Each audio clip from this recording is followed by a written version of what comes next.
Vice, orgueil, paresse, gourmandise, luxure, avarice.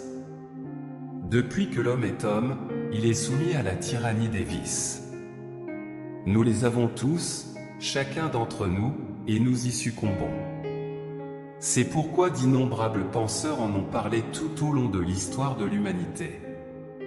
Les vices réveillent notre côté le plus irrationnel, nous séduisent, obscurcissent notre compréhension et inclinent notre appétit vers les passions les plus basses que l'homme puisse avoir. Ils assujettissent même la raison, la poussant à essayer de se convaincre que le vice est quelque chose de bon, ou du moins quelque chose pas aussi mauvais qu'on pourrait s'y attendre. Comme tu peux déjà l'imaginer, le stoïcisme émerge comme l'une des doctrines les plus critiques à l'égard des vices. Les stoïciens estiment que ces derniers annulent la raison de l'homme et sa liberté, transformant la personne vicieuse en quelque chose de similaire à un animal soumis à ses instincts et désirs. N'oublie pas que la philosophie stoïcienne n'est rien d'autre qu'une culture inlassable de la vertu, et la vertu n'est rien d'autre que cette habitude rationnelle qui nous éloigne du vice et nous mène à une vie pleine et heureuse. Comme tu l'as sûrement déjà expérimenté, le vice nous rend extrêmement malheureux. Il semble nous satisfaire pleinement, mais cette satisfaction est passagère et temporaire. Quand elle disparaît, elle laisse place à la souffrance, à l'angoisse et à la misère. On dirait que le vice nous remplit et nous rassasie, mais il ne fait que nous vider et nous laisser une plaie dans l'âme que seule la vertu peut guérir. Marco Aurelio disait que le vice est sa propre punition et se trouve en lui-même dans sa propre destruction. À cela, Sénèque ajouterait, le vice est l'ennemi le plus puissant que quelqu'un puisse affronter, mais la vertu est la meilleure défense contre lui.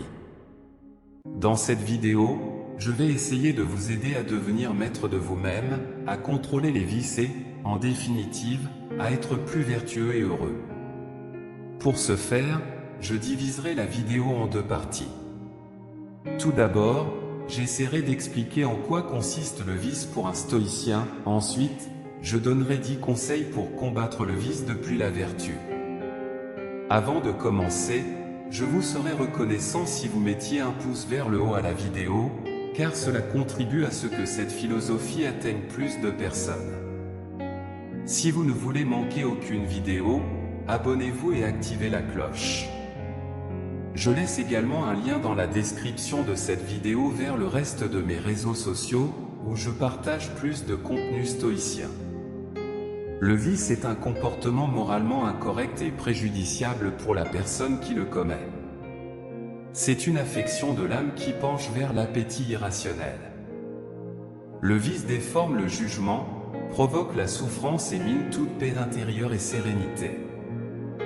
Des exemples de vices, comme nous le savons tous, incluent la vanité, la colère, la peur, la luxure, l'avarice, la gourmandise, entre autres. Marco Aurelio explique très bien en quoi consistent ces écarts de l'âme et affirme que le premier et plus grand vice est l'ignorance, le second est le manque de maîtrise de soi. En premier lieu, le vice est le résultat d'une erreur de jugement découlant d'un mauvais exercice de la vertu de la sagesse. Lorsque nous sommes pris par le vice, notre compréhension a deux alternatives, soit elle identifie comme un bien ce qui est réellement un mal, soit, reconnaissant le mal, elle tente de se convaincre que c'est un bien. Dans les deux cas, le résultat est le même, la compréhension est obscurcie, et l'erreur annule la raison. Il est accordé un libre accès au plaisir et au désir, privilégiant la jouissance momentanée par rapport au bonheur véritable, et nous tombons prisonniers des impulsions.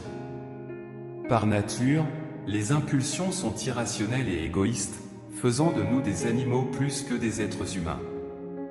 Celui qui se laisse emporter par le vice renonce à la raison, qui est ce qui nous rend humains, et devient esclave de ses passions, caractéristiques des animaux. Ainsi, ce que exprime le vice dénote un manque très clair d'amour de soi et d'amour de l'humanité. Il choisit de trahir ce qu'il y a de plus parfait et noble en lui, la faculté humaine de penser. En plus de nous faire davantage ressembler à des animaux, le vice nous rend dépendants et manipulables, nous faisant esclaves de nos passions. Il annule notre liberté et nous rend incapables de choisir entre agir d'une manière ou d'une autre. Prisonniers du vice, les autres peuvent faire de nous ce qu'ils veulent, en nous manipulant facilement en utilisant cette déviation qui est notre faiblesse. C'est pourquoi Marco Aurelio affirme qu'après l'erreur de l'ignorance, on trouve l'erreur de la maîtrise de soi dans le vice. La raison se trompe et cède la place au plaisir, perdant toute capacité de dominer les passions et de les ordonner à la vertu. Le désir et la vertu, dirait un stoïcien, sont incompatibles. Ainsi, les vices qui privilégient les désirs et éloignent de la vertu nous éloignent autant de la sérénité que de la vie heureuse, qui sont les fins auxquelles tout être humain devrait s'orienter. Maintenant, il est important de ne pas penser que tomber dans les vices suppose commettre une erreur irréparable dont nous ne pouvons pas sortir. Au contraire, comme le disait Sénèque, le meilleur remède contre le vice est la vertu. C'est pourquoi, soutient le stoïcisme, il est si nécessaire de lutter chaque jour pour le pratiquer. Nous devons lutter pour être plus rationnels, plus sereins, renoncer peu à peu au vice et atteindre la maîtrise de soi. C'est une tâche difficile, oui, mais elle correspond à une fin aussi grande que le bonheur véritable. Si le bonheur complet était facile à atteindre, il ne serait pas aussi merveilleux ni aussi précieux. Si vous pensez comme les stoïciens, vous serez plus susceptible d'être d'accord avec toutes ces idées. Cependant, vous penserez sûrement, bien que je sois d'accord avec cela, que puis-je concrètement faire pour vaincre les vices en moi chaque jour? Par où puis-je commencer? Je consacre la deuxième partie de cette vidéo à vous donner plusieurs conseils pour lutter contre la tyrannie des vices et cultiver la vertu. Connais-toi toi-même, pour lutter contre quelque chose, il faut d'abord savoir exactement contre quoi on doit lutter. Asseyez-vous et réfléchissez à quelles sont vos faiblesses et vos vices. Au fond, nous savons tous ce qu'ils sont. Notre cœur altéré par eux nous indique la cause de notre perturbation et de notre malheur. L'avidité, la luxure, la gourmandise, la colère, l'égoïsme, il est fondamental de reconnaître ce qu'ils sont et d'avoir bien clair ce que nous voulons combattre. Considérez que c'est un chemin long et difficile. Se débarrasser des vices est une tâche très compliquée car ils sont profondément enracinés dans notre cœur. Gardez à l'esprit qu'il est très probable de trébucher sur eux en cours de route, et c'est tout à fait naturel. Il est important de ne pas abandonner et de revenir toujours à la lutte pour les laisser derrière. Si vous continuez à essayer, il est certain qu'un jour vous les aurez totalement dépassés. Déterminez votre motivation. Pensez aux raisons précieuses qui vous ont poussé à vouloir abandonner le vice. Le principal est d'être plus heureux, mais pour chaque personne, cela peut signifier des choses différentes. Peut-être voulez-vous améliorer vos relations, avoir plus de clarté mentale, atteindre des objectifs personnels ou simplement trouver la paix intérieure. Représentera d'autres raisons particulières, telles que économiser de l'argent, prendre soin de sa santé, avoir de meilleures relations humaines, et ainsi de suite. Gardez toujours cela à l'esprit, surtout dans les moments les plus difficiles, et n'oubliez pas que ces motivations sont infiniment plus précieuses et valent bien plus que les vices dans lesquels vous êtes tombé. Établissez des objectifs réalistes, définissez un objectif qui soit stimulant mais atteignable. Il ne doit pas être trop simple, mais aussi pas impossible. Il est important que vous réalisiez que réussir à surmonter le vice exigera des efforts, mais il est également essentiel de sentir que vous allez y arriver. Commencez progressivement, si vous êtes profondément lié au vice que vous souhaitez surmonter, commencez progressivement. Il n'est pas nécessaire de l'abandonner soudainement. Fixez-vous des objectifs progressifs chaque jour, semaine ou mois, comme les fourmis qui accumulent grain par grain jusqu'à former une montagne, comme le disait Marc Aurèle. La vertu n'est pas quelque chose que l'on acquiert du jour au lendemain, c'est le résultat d'un travail constant sur le contrôle des vices. Évitez les situations à risque. Si vous savez quels sont vos vices et faiblesses et que vous avez clairement l'intention de les surmonter, évitez à tout prix les situations qui pourraient vous inciter à retomber dans ces vices. Cela peut nécessiter de modifier certaines habitudes de vie et de changer votre environnement pour éviter les tentations. Soyez courageux et gardez toujours à l'esprit que tout sacrifice en vaut la peine.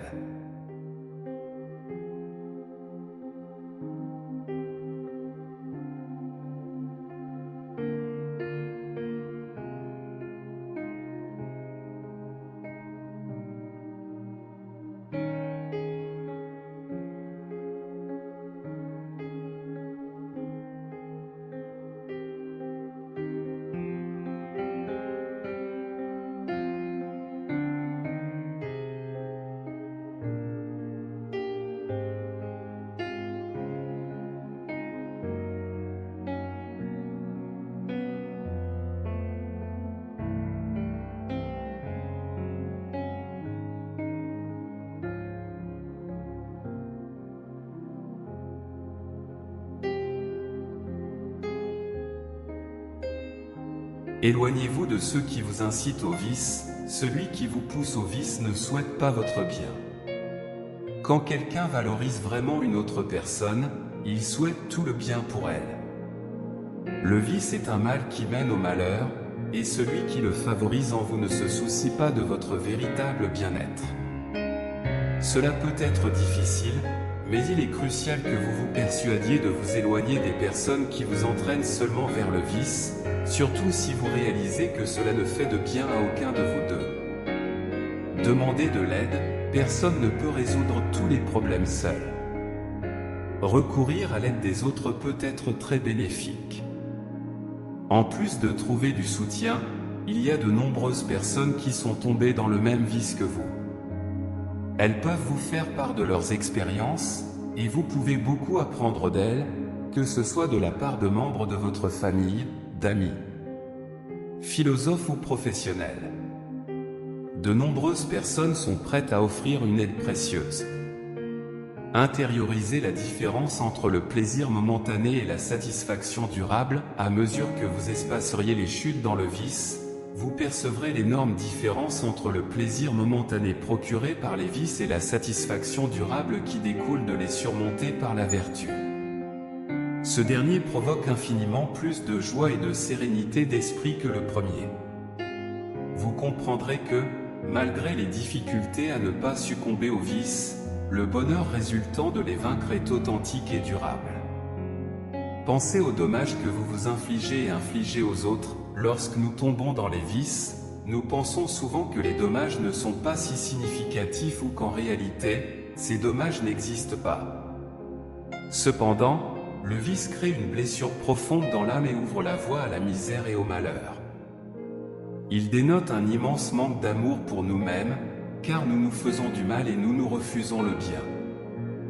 2. Plus, le vice affecte inévitablement les personnes autour de nous, que ce soit parce que nous partageons les vices avec elles, les encourageons chez les autres ou les tolérons chez les autres.